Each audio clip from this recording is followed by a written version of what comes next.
Good morning, everyone. We are going to go ahead and get started with our program this morning, but feel free to continue to enjoy the breakfast buffet that we have, and also want to direct your attention to the back of the room. There are some appreciation items on a table, so feel free to grab some before you leave on today. Thank you all for joining us as we take some time to honor and appreciate our very own WSU Tech military service members. Let's give them a hand. As well as all the brave women and men who have served to preserve our freedoms. Good morning. My name is Crystal Aluko. I serve as the Director of Equity along MC for today's program. Now I invite Dr. Sherry Utash up for our official welcome. So good morning, everybody, and happy Veterans Day to everybody that's here. Everybody at our other campuses that may be watching this through the live Facebook feed. Today is a day of celebration, and we hope we can honor all of you today in this next hour. So with that, I am going to ask for the colors to be posted.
Thank you. And to sing the national anthem this morning, it's my honor to welcome Mandy Faust.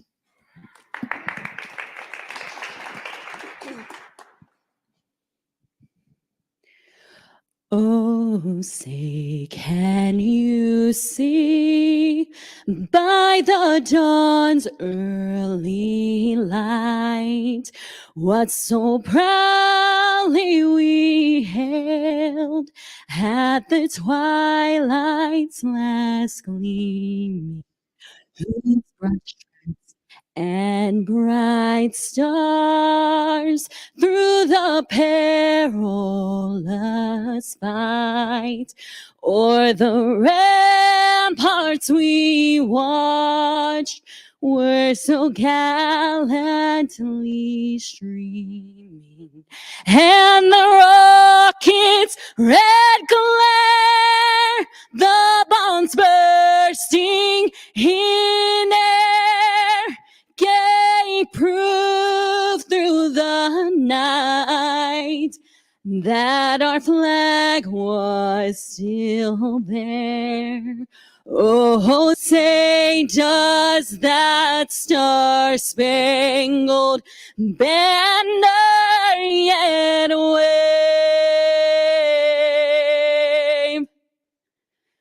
o'er the land of the free and the home of the brave?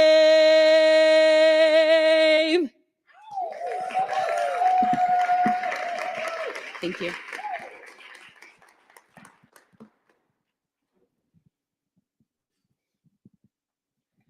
Thank you, Mandy, for that wonderful rendition of the national anthem. At this time, I am going to invite Mariah Atchison, our Student President's Advisory Council Chair, for a Veterans Day poem. Good morning. The title of the poem is Veterans Day by Cheryl Dyson. On Veterans Day, we honor all who answered to a service call, soldiers young fought for freedom brave and bold. Some have lived while others have died, and all of them deserve our pride. We're proud of all the soldiers thinking of the red. They fought for us and all our rights. They fought through many days and nights. Although we may not know each name, we thank all the veterans just the same.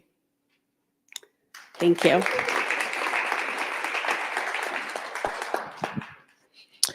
Thank you, Mariah. And next, I will turn it back over to Dr. Utash, who will introduce our speaker. Thank you, Crystal.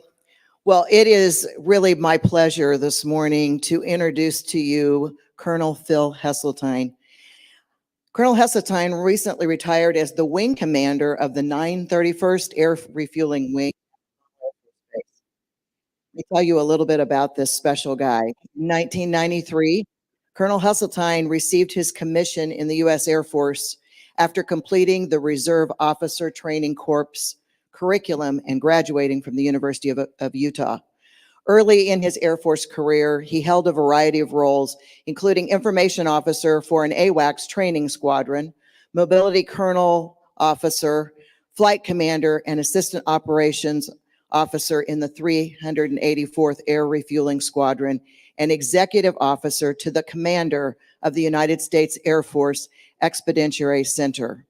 In June of 2008, he was chosen as a speechwriter to the chairman of the Joint Chief of Staff.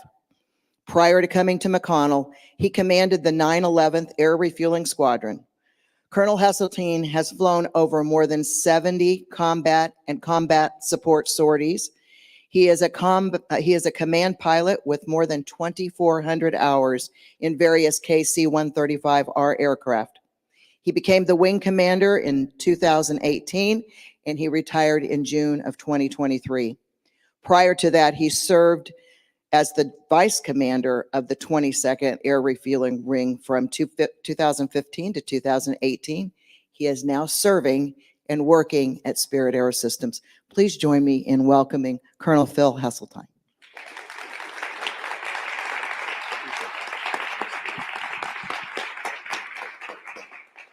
Well, good morning, everybody. How are we doing?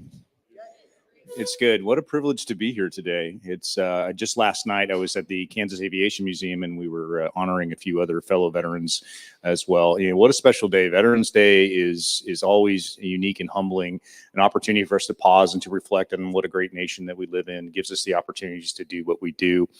I'd like to share a couple of thoughts, and then we'll go back to a theme that I think you'll hear, many of you will hear, those that have wore the cloth of your nation and your students and amongst you that have been a part of that.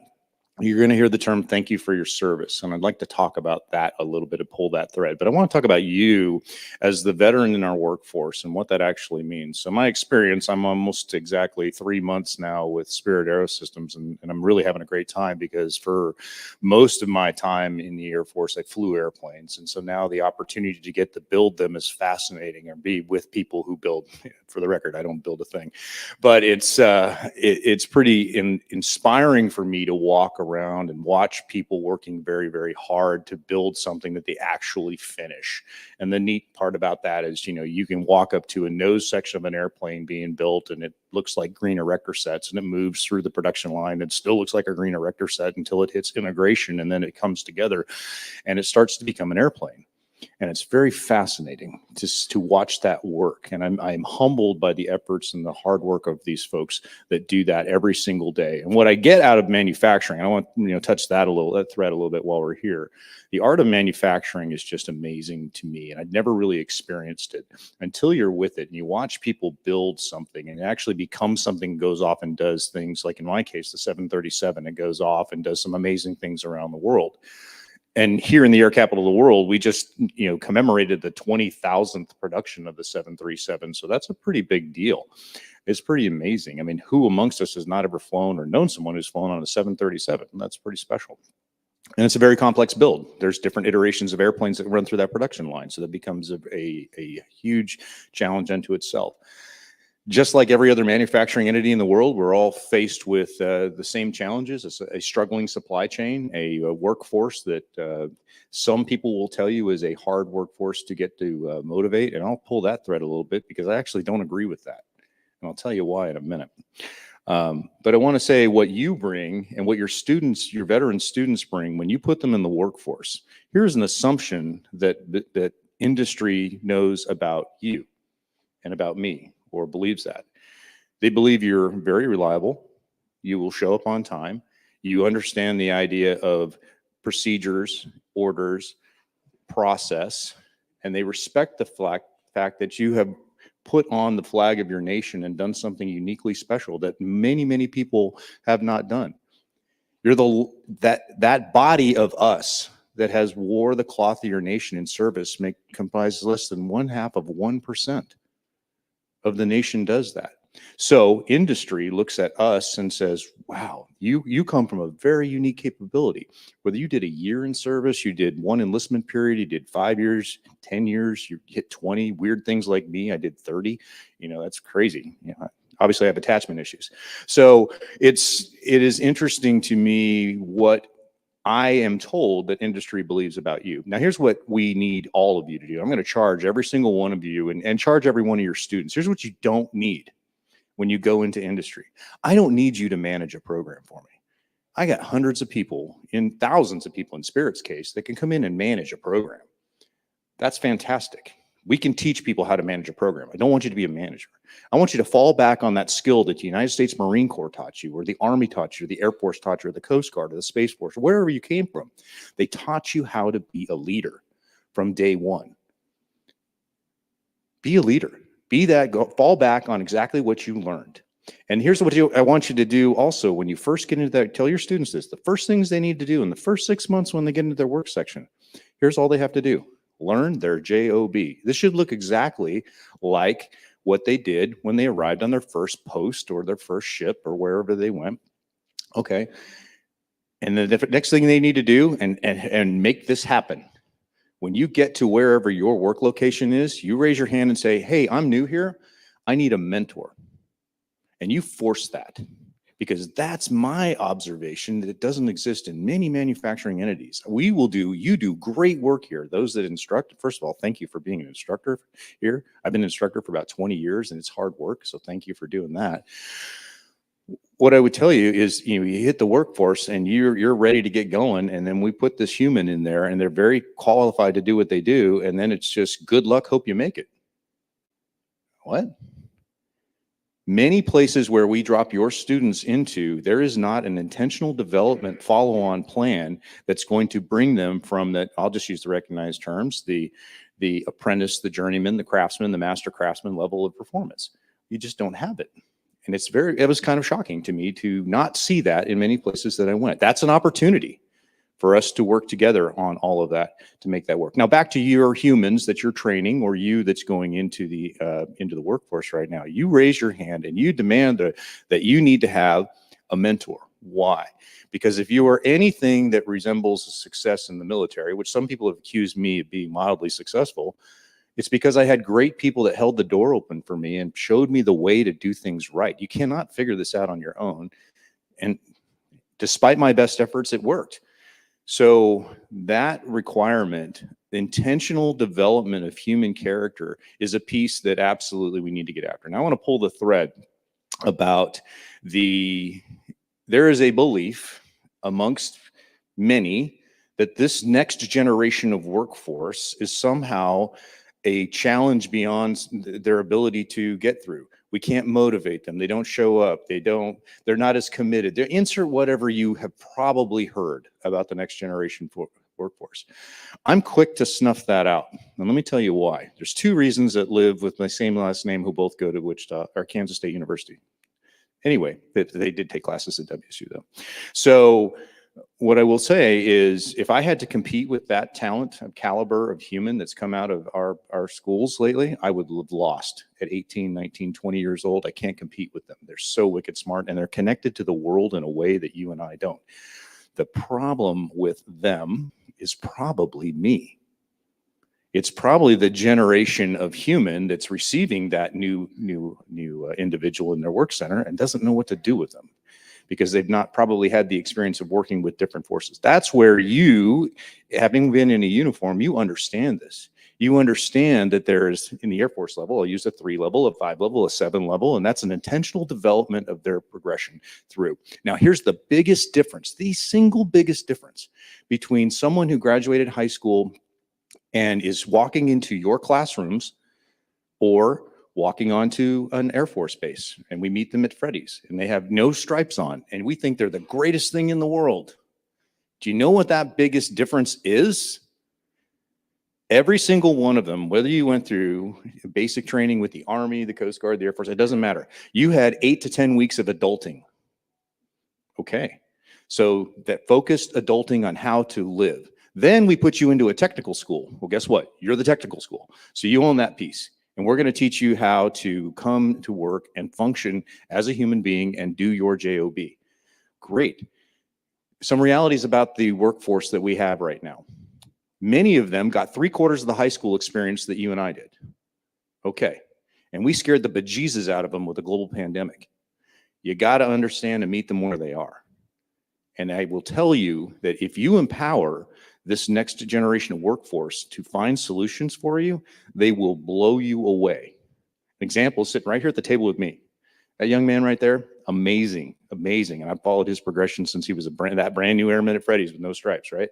So it's awesome to watch you. So let's play to our strengths in this manufacturing world that we're providing a workforce to. When we need to look internally to ourselves as, you know, I'm the person on the inside, and that's one of the things I was asked to take a look at. How is our culture? How is our training? How is our development? What's the follow-on? Here's what you might find in a lot of places where you send your graduates. They show up in a workplace and there is not a follow-on training plan from the time that you handed them. You probably assume that that industry takes them and then develops them to get them through the progression milestones. It might shock you, as it shocked me, that you may not see that. And you wonder why you have quit rates. What does that mean? That means in the first 25 days or 2 to 3 weeks, they roll out the door. They drop their badge and they leave. Why is that? They don't feel like they're part of an organization that cares about them. And that's one of the key differences about this generation. They want you to know them, and they want to know you, and they want to know how they're doing almost every single day. It does not kill us to stop and thank people for what they do. And they absolutely do appreciate if you will pause a moment to say, hey, I see that you're struggling a little bit. Let me get you the help that you need. They want to do well. Very few people ever come to work wanting to have a bad day. I've met very, very few people that are like that. Some people are just grumpy. So, but I can just tell you that most people come to work and they want to succeed. We, as the 53-year-old white guy, has to figure out how to make sure that they succeed. What I know about the organization I work in, there's 5 generations of humans that work inside where I work today. And they all communicate differently, which means that leadership style that I've learned over the last 30 years, that may not work for young 19-year-old Phil Hesseltine. I'm not going to like you to talk louder. That doesn't actually help me. I'm not going to like you to bang on the table because that really doesn't get my attention like you think it might. I really don't like you to get right here and challenge me because I'm underperforming in some standard that you haven't even demonstrated me a pathway to achieve. If you do that, yes, I will quit you.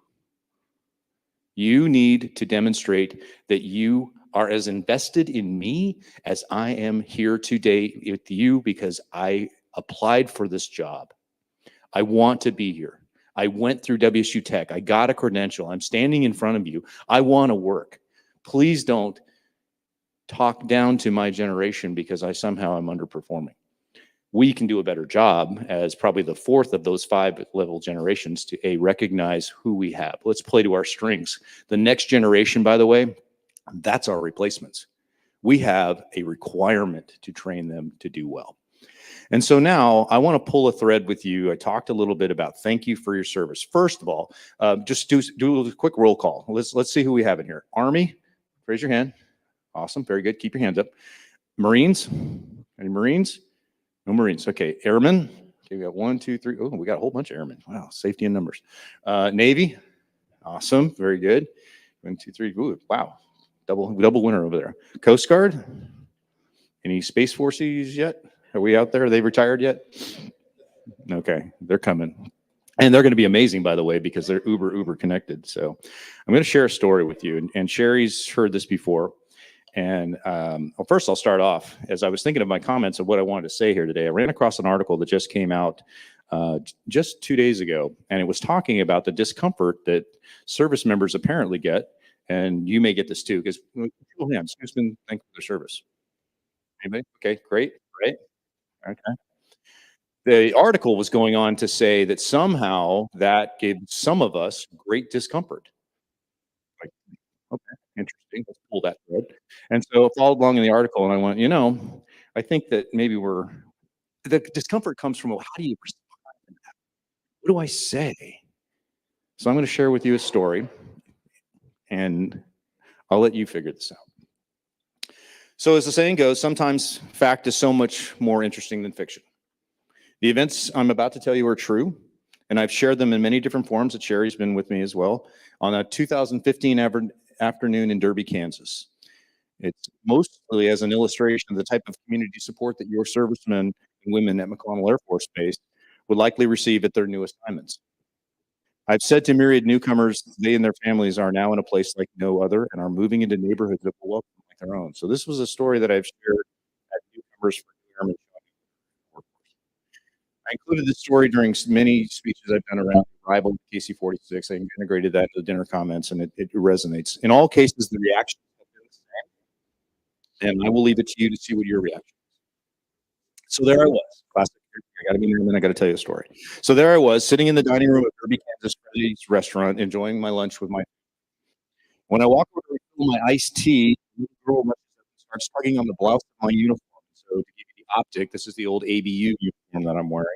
I know for certain she has no idea who I am, what my rank is, or what branch of service that I belong to. And for her, it doesn't matter.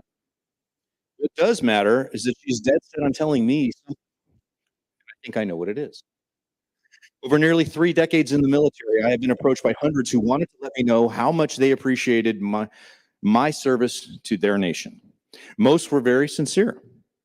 Some, I could tell, felt a genuine and personal obligation to take every opportunity to thank their men and women in uniform for giving them the freedoms we have in our country. My response has been forged over years of at first not knowing what to say, which has often led to awkward words of thanks, but for what? That has been the challenge of many in uniform who have had this happen to them. How does one respond to receiving thanks for what you do? Thank you for the kind words. Knowing that what this young girl is excitedly tugging at my blouse, who, if she was 6 years old, I would have been surprised. What she's about to say, I drop down to one knee and meet her face to face. I could see at the table where she had come from the eyes of her proud family, as well as a number of others in the restaurant who were now watching to see what was about to happen. And I should be clear that this young girl is so eager to tell me something special that she is bouncing up and down as she's clinging to my uniform. There's your optic, okay? I put my hand on her shoulder and she starts to tell me, sir, I just want to. And now obviously she's overcome with a bit of excitement. She's struggling to get her words out. And I smiled and calmly said, it's okay, relax. Just tell me what you want to say. It's fine. She starts again. I just want to say, here it comes. I know exactly what's coming next.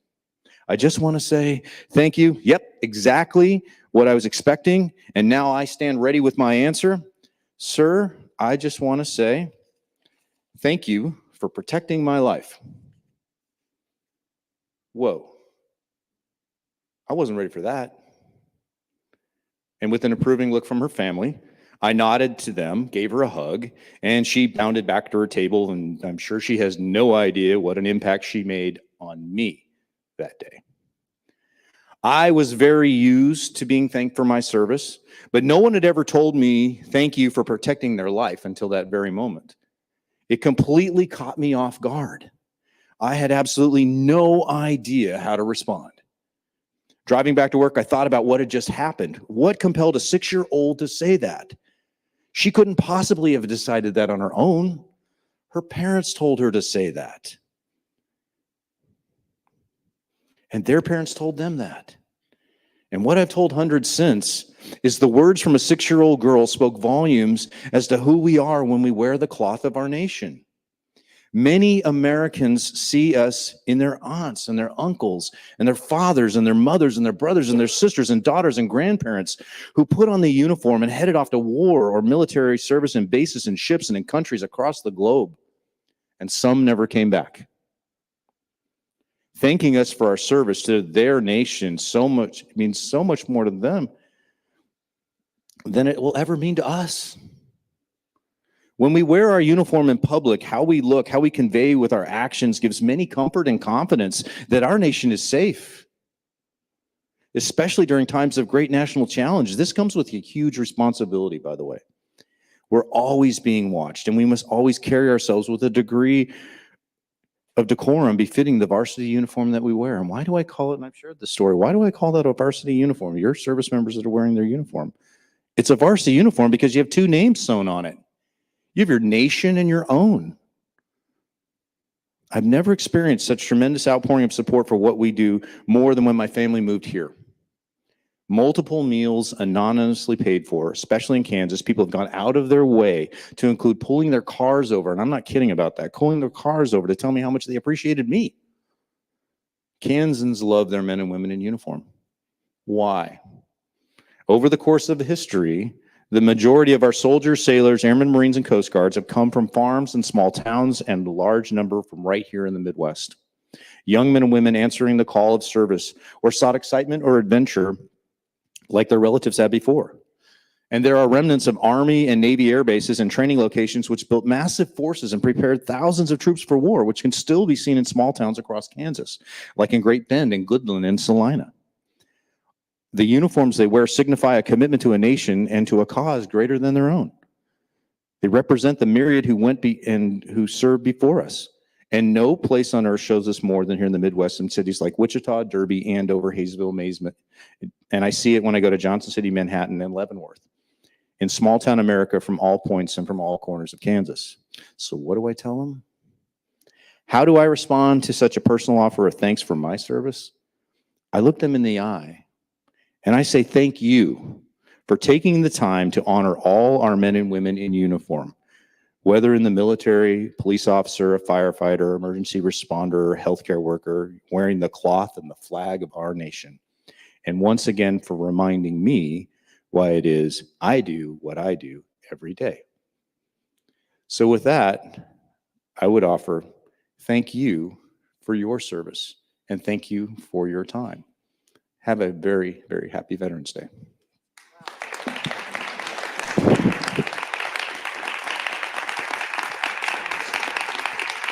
Thank you very much.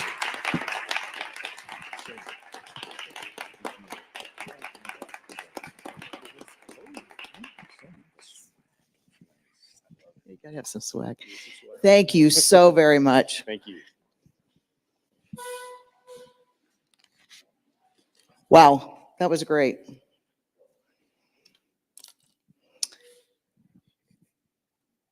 So as we celebrate Veterans Day, I want to take a moment and thank the veterans that are here this morning, everywhere, but especially our students, our faculty, and our staff that are active duty and retired.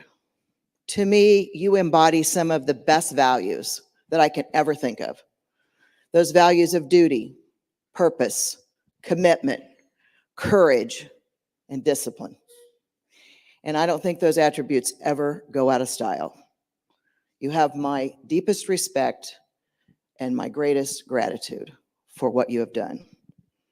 To all of you who have a spouse, partner, or child that is a veteran or is currently serving our country, thank you for supporting them in their decision to serve. And we look forward to their safe return after honorable duty. I want to thank each of your families as well, for they served our country every bit as much as you. Through frequent moves and deployments and the stress and strain of everyday military life, they made possible at home what you and our troops made possible for our nation and our safety. Veterans Day is a unique opportunity for us to reflect upon the service and sacrifice of our predecessors. to recognize the broad shoulders upon which we now stand, in peace and in war, spanning generations all the way back to the very founding of this country. Fellow Americans have defended our democracy. They've advanced our security interest. They've fought wars, and they've preserved our way of life. Some never returned to society the same as when they left home for boot camp. Some never returned at all.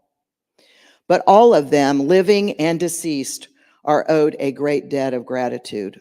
And all of them, as well as their families, are owed our deepest respect. We must assure and ensure as a nation that the growth and development and opportunities for veterans persist well after they take off the uniform. From education to employment opportunities, WSU Tech will continue to ensure to work with our transitioning military to assist them to find second careers that can provide for them and their families. Finally, we should remember that many veterans still serve this country. From community volunteering to leadership at the highest levels in both the private and public sectors, veterans make an enormous difference.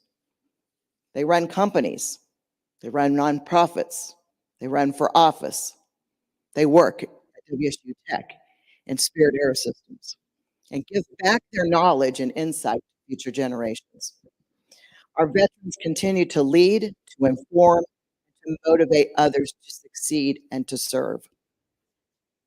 On this Veterans Day, I hope that lesson is not lost on anyone.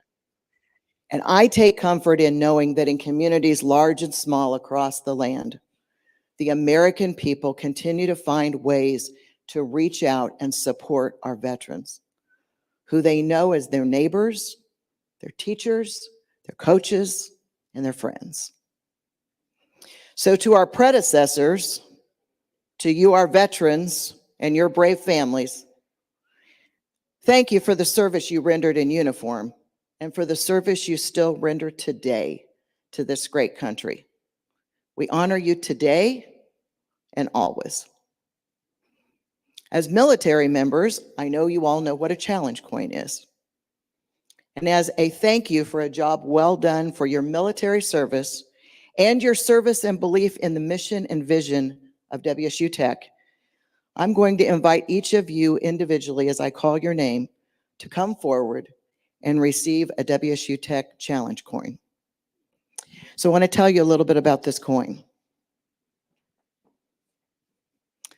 So I know in the military, I've had the great honor to not only be married to an active duty and veteran, but I've also had the honor to be an honorary commander at McConnell Air Force Base, and I'm currently serving as an Air Mobility Command civic leader. I know the importance of a challenge coin. So we have created a challenge coin here, and basically this is what it says. In recognition of your exemplary service to Wichita State University Campus of Applied Sciences and Technology, our students, and our community, this challenge coin is presented to you. You have been given this honor because you have risen above and beyond your normal duties to enhance the lives of others. You have embraced collaboration for maximum impact, and you have helped our city move into the future. So as I call you up, Mariah, would you come help me with something, please? Hold those for me, and we'll do it right up here. What's that? So as I call you up, please come up and receive your challenge coin. Doris Queen.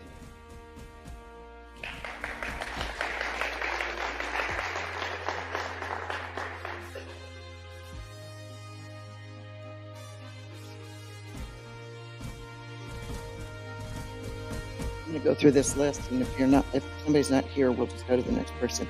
Jim Hall.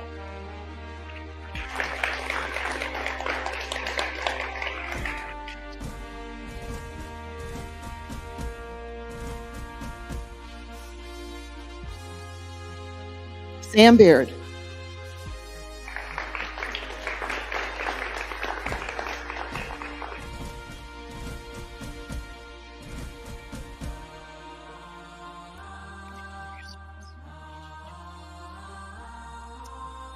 Mo Floyd.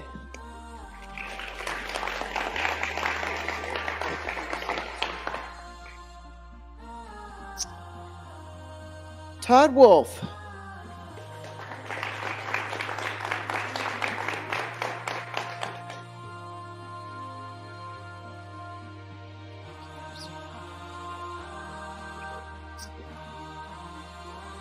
Freddie Hunt.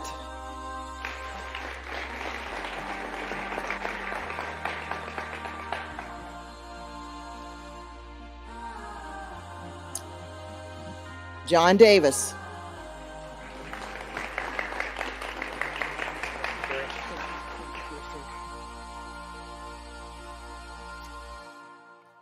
Leon Moore.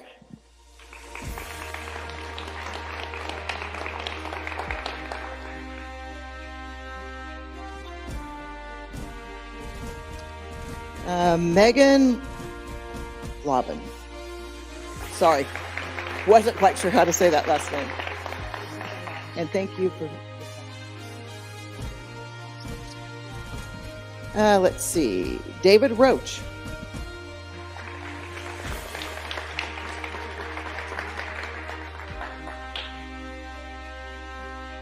There you are.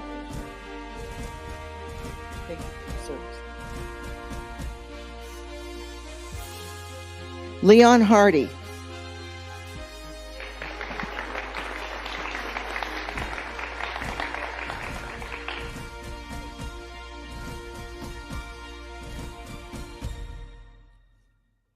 Michael Mathis.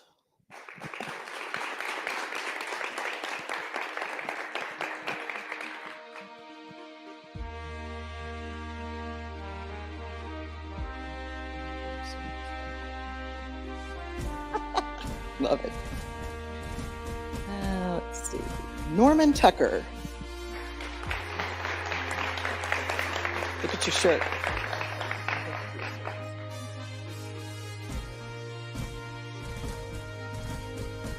Abe Vidalich.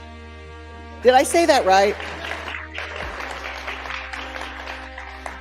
Did I say that right? Okay, I have no phonetic. Please don't.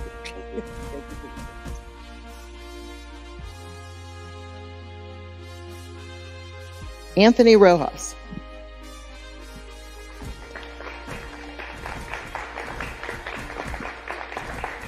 Not here. John Michael.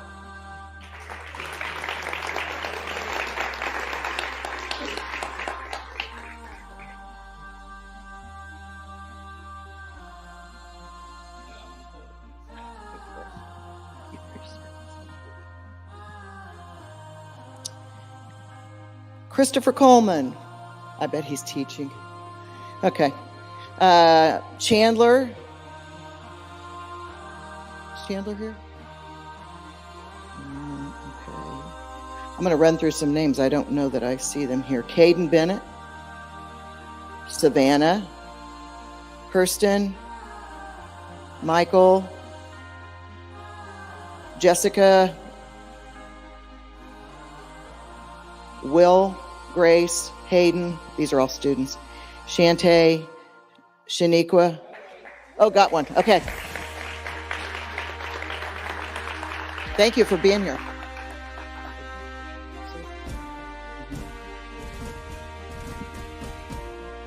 Jessica, Caesar, Michael Lawler.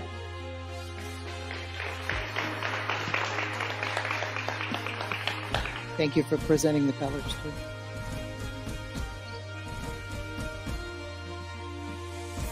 Delisa, I don't think is here. Didn't see her. Darius Gamble.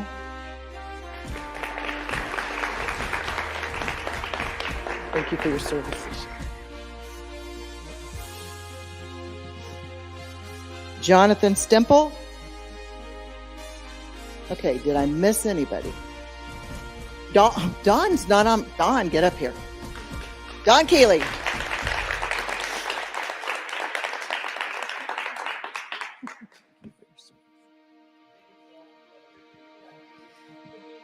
David Salzman. Well, I will get one for you to take to David. Did I miss anybody else? Okay.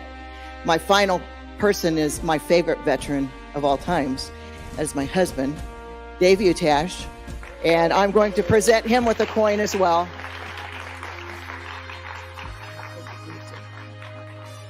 "21 years Air Force." The colonel got one already. I gave him his already.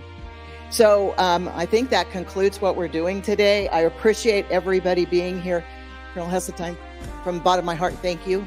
I adore you. You know that. You know, I really, honestly, I do really thank you for everything you do. And I love the story that Phil told, because you save our lives. You protect this country selflessly with great sacrifice. And each one of you in your own way have done that. And each one of you then continue to give back in such incredible ways through your second careers. So thank you very much for being here. Happy Veterans Day to you. Don't forget the table over there that has some fun things on it. A little swag, take it with you. And if it needs one of the group, Jim or anybody else, come get it. We'll do that. Thank you, Mariah. I know she was very nervous, but she did a great job, right? And Mandy, thank you. And Crystal, thank you. And everybody else. Is there anything else? If we could have all of our veterans please join us on the stairs. We may take just 5 more minutes of your time so we could grab a group photo. We would really appreciate it.